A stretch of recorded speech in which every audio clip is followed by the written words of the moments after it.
প্রতিশ্রুতি দিয়েছেন মুখ্যমন্ত্রী তা পূরণ হোক অবিলম্বে। এই দাবিকে সামনে রেখে শুক্রবার জলপাইগুড়ি শহরে উত্তাল হয়ে উঠল 2022 সালের প্রাথমিক টেট পাস ডিএলএড ঐক্যমঞ্চ। নিয়োগে দীর্ঘ বিলম্বের প্রতিবাদে শহরে বিক্ষোভ মিছিল এবং ডিপিএসসি দপ্তরে ডেপুটেশন কর্মসূচিতে অংশ নেন শতাধিক চাকুরি প্রার্থী। বিক্ষোভকারীদের অভিযোগ, মুখ্যমন্ত্রী নিজে সাংবাদিক সম্মেলনে বলেছিলেন 50,000 শূন্য পদ রয়েছে এবং দ্রুত নিয়োগ হবে, কিন্তু 3 বছর কেটে গেলেও কোনো নিয়োগ হয়নি।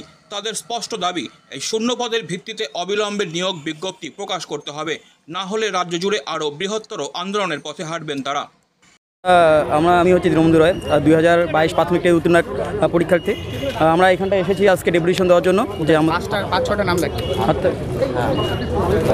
কোথায় এসেছি? আমরা জলপাইগুড়ি ডিপিএসসিতে এসেছি। আমাদের যে অভিযোগ রয়েছে সেটা জানানোর জন্য, ডেপুটেশন প্রদান করার জন্য। আমাদের দাবি হচ্ছে খুব দ্রুত ওবিসি বাহানা না দিয়ে আমাদের যে নিয়োগের নোটিফিকেশন বা ইন্টারভিউ নোটিফিকেশন সেটা প্রকাশ করতে হবে সরকারকে। কারণ যতবার আমরা গিয়েছি, আমরা পর্ষদে গিয়েছি, আমরা তারপর হচ্ছে আমাদের এফিসি ভবনে গিয়েছি, তারা বলেছিল যে ওবিসি কেসের জন্য আমাদের আটকে রয়েছে। যদি ওবিসি কেসেই যদি মূল কারণ হয়, তাহলে 20,000 যে নতুন যে এসএলএসটির যে নিয়োগের যে আজকে যে নোটিফিকেশন প্রকাশ করা হচ্ছে সেটা কীভাবে প্রকাশ করা হচ্ছে? যদি প্রকাশ করা সম্ভব হয়, তাহলে আমাদেরও নোটিফিকেশন প্রকাশ করা সম্ভব।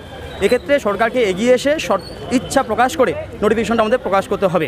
আমাদের এই দাবিতে এসেছি আজকে জলপাইগুড়ি ডিপিএসসিতে ডেপুটেশন প্রদান করার জন্য। এটা আমাদের আরটিআই করে তো আমাদের এখন জানানো হয়নি। আমরা আরটিআই করেছিলাম, সেই কপিতে বলেছিল যে আমরা টোটাল কতজন রেগুলার ডিএলএড পাস করে রয়েছি। অ্যাপ্রক্স আমরা 52,000-এর মতো ডিএলএড পাস করে রয়েছি। নাম কি দিদি? আমার নাম বনশ্রী গোপ। আমি জলপাইগুড়ির একজন 2022 টেট পাস প্রার্থী। এই বিগত 3 বছর আজকে ডিপিএসসি এসেছি আমাদের ডেপুটেশন জমা দেওয়ার জন্য, যাতে অবিলম্বে আমাদের নিয়োগের ব্যবস্থা করা হয়। যেহেতু এসএসসি ওবিসির এই মামলার থাকা সত্ত্বেও আমাদের এসএসসির হচ্ছে এসএলএসটির নিয়োগ বিজ্ঞপ্তি আজকে প্রকাশিত হলো, কিন্তু আমাদের বেলায় কেন এই দ্বিচারিতা? তো আমাদেরও তো একটা অধিকার রয়েছে না? আমরাও বেকার বসে আছি। 2022-এ 11ই ডিসেম্বর আমাদের পরীক্ষা হয়, 11ই ফেব্রুয়ারি আমাদের 11 ফেব্রুয়ারি আমাদের রেজাল্ট প্রকাশিত হয়, আমাদের ওএমআর আছে, আমাদের সার্টিফিকেট দেওয়া হয়, কিন্তু তা সত্ত্বেও কী হলো? আমরা বেকার বসে আছি। কিন্তু আমাদের দাবি আমাদের 50,000 নিয়োগ বিজ্ঞপ্তি দিতেই হবে। কারণ এটা এখনও পর্যন্ত জানা যায়নি। টোটাল রাজ্যে মিলে মোট 50,000-এর কাছাকাছি, বাইক তার একটু বেশি হলে হতে পারে, প্রার্থী রয়েছে। হ্যাঁ, আজকে ডেপুটেশন দেওয়া হবে। 22 টেট পাস একজন ক্যান্ডিডেট। ডিপিএসসির দ্বারস্থ কেন?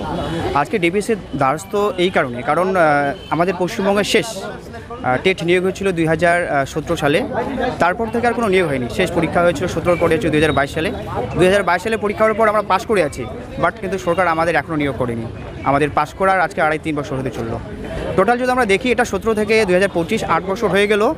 8 বছর থেকে আমরা বঞ্চিত হয়েছি। তার জন্যে আজকে আমাদের শুধু জলপাইগুড়িতে নয়, সারা রাজ্য জুড়ে প্রত্যেকটা ডিপিএসসিতে 2022 টেট পাস যারা ক্যান্ডিডেট আছি, আমরা ডিপিএসসি অভিযান করছি। আমি সরকারের সাথে সাথে সুশীল সমাজকে এটাই বলতে চাই, সরকার তো আজকে নিয়োগের ক্ষেত্রে উদাসীন। আমি সুশীল সমাজকে এটাই বলতে চাই, আপনাদের বাড়ির আশেপাশে প্রত্যেকটা প্রাইমারি স্কুল আছে, আপনারা একবার প্রত্যেকটা স্কুল ভিজিট করে দেখবেন। স্কুলের প্রত্যেকটা পরিকাঠামো আজকে নষ্টের দিকে। আজকে সেই স্কুলে পরিকাঠামোর অভাবে ছাত্র ঠিকঠাক স্কুলে হচ্ছে না। এবার এর ফলে কিন্তু গ্রামীণ এলাকার যেসব মানুষ আছে তারা কিন্তু শিক্ষার ক্ষেত্রে অনেকটাই পিছিয়ে পড়ছে। আমি তাই বলবো, সরকারের সাথে সাথে যারা সুশীল সমাজের ব্যক্তিত্ব আছেন, আমি আপনাদেরও বলবো আপনারা এই বিষয়ে সোচ্চার হন এবং সজাগ। শুক্রবার দুপুরে শহরের বিভিন্ন প্রান্ত থেকে আসা টেট উত্তীর্ণরা মিছিল করে ডিপিএসসি দপ্তরের সামনে জমায়েত হন। হাতে ছিল প্ল্যাকার্ড, পোস্টার, ছিল নিয়োগ চাই, প্রতিশ্রুতি পালন করো ধ্বনি। 1 ঘন্টার বেশি সময় ধরে চলে শান্তিপূর্ণ অবস্থান ও ডেপুটেশন কর্মসূচি।